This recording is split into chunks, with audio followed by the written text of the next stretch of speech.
Admin log in आणि student log in दोन्ही दिसणार आहे. ॲडमिन म्हणजे तुमचे टीचर लॉग इन करतील, स्टाफ किंवा आपण कोऑर्डिनेटर, आणि विद्यार्थी स्टुडंट लॉग इन करतील. स्टुडंट लॉग इन करण्यासाठी मगाशीच पाहिलं आपण की जर का नवीन विद्यार्थी असेल तर ॲडमिशनचा फॉर्म भरावा लागेल. त्याला आपल्याला रोल नंबर फक्त द्यावा लागेल आणि रोल नंबर दिला की ॲटोमॅटिकली त्याची हजेरी लागणं सुरू होईल आणि तो काय शिकला आहे ते पण लिहिलं जाईल. आणि त्याने काही शिकला नाही, त्याने काहीच लिहिलं नाही तर तेही आपल्याला कळेल की तो काय लिहितो आहे आणि त्यामुळं आपल्याला लक्ष ठेवायला खूप सोपं जाईल. आता मी काय करतो, एक रोल नंबर टाकतो आणि विद्यार्थ्याचं लॉग इन करतो. ही सिस्टीम ऑफलाईन आहे तरीसुद्धा मोबाईलवरती पण चालते आणि पी सीवर चालते, नेटवर्कमधील सगळ्या पी सीवर चालणार. तर या ठिकाणी विद्यार्थ्याचं नाव दिसतंय, त्याचा आय डी दिसतोय, त्याचा कोर्स दिसतोय. कोर्सवरती क्लिक केलं तर त्याला त्याचा सिलेबस दिसणार आहे. त्याचा पूर्ण सिलेबस दिसेल, जो तुम्ही सिलेबस लिहिलेला असेल तो दिसणार आहे. इथं प्रेझेंट दिसते बघा, अगदी 100% विद्यार्थी प्रेझेंट आहे. फक्त आजचा लॉग लिहिलेला नाही, मी एक दिवस मागं नेलं त्याला, तर एक दिवस फक्त लॉग नाही आहे. तो रेग्युलर विद्यार्थी आहे आणि रेग्युलर विद्यार्थ्याला तो काय करतो तर बॅचेस देतो की विद्यार्थी रेग्युलर आहे, फास्ट लर्नर आहे. अशा विद्यार्थ्यांची नावं आपण नोटीस बोर्डवरती लावू शकतो. सगळ्यांना असा बॅच मिळणार नाही आहे. मी मुद्दाम असाच विद्यार्थी घेतला की ज्याला काहीतरी बॅच मिळालेला आहे.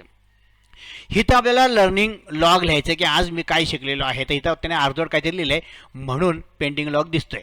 तर ह्याला आपण पूर्ण करू शकतो. कसं पूर्ण करायचं तर यासाठी मी मगाशी सांगितलं की सिलेबस विद्यार्थी बघू शकतो. त्यातलं आज आपण काय शिकलो आहे, कसं शिकलो आहे. स्टाफने सांगायचं असतं की आज डे नंबर 15 मधले आपण हे 4 घटक शिकलेलो आहोत. तो सुद्धा कॉपी पेस्ट करतो तिथून. तो सरळ सरळ काय करतो, इथून कॉपी पेस्ट करतो की मी या 4 गोष्टी शिकलो. आज इंट्रोडक्शन शिकलो, आज मला लॅपटॉपला हेडफोन लावायला शिकलो, वगैरे वगैरे वगैरे. तसं सरळ त्याने कॉपी पेस्ट केलं तरी चालणार आहे. आणि त्याला क्लिअर करून घ्यायचं तू या सगळ्या गोष्टी झाल्यात का, किंवा स्टाफला सुद्धा सांगायचं एकदा चेक करा या सगळ्या गोष्टी शिकवल्यात का. तर तुम्हाला इथं त्याचं लर्निंग लॉग व्यवस्थित झालेला दिसेल आणि सेव्ह करायचं आहे. आणि जर परीक्षा जी घेतली असेल तर इथं त्या परीक्षेला किती मार्क पडले ते लिहायचे. 10 पैकी समजा त्याला 9 मार्क पडलेले आहे.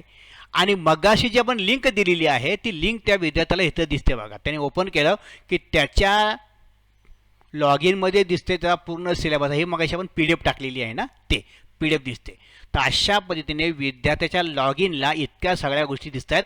विद्यार्थ्याला फक्त एवढंच कळतं की तो अटेंडन्स कसा आहे त्याचा. ह्याला मी सेव्ह करतो आणि बॅक करतो. हे सेव्ह सक्सेसफुली आलं.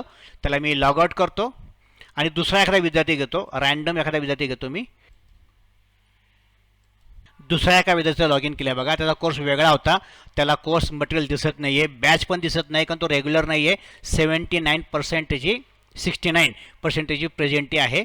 ॲडमिशन डेट दिसत आहे त्याला.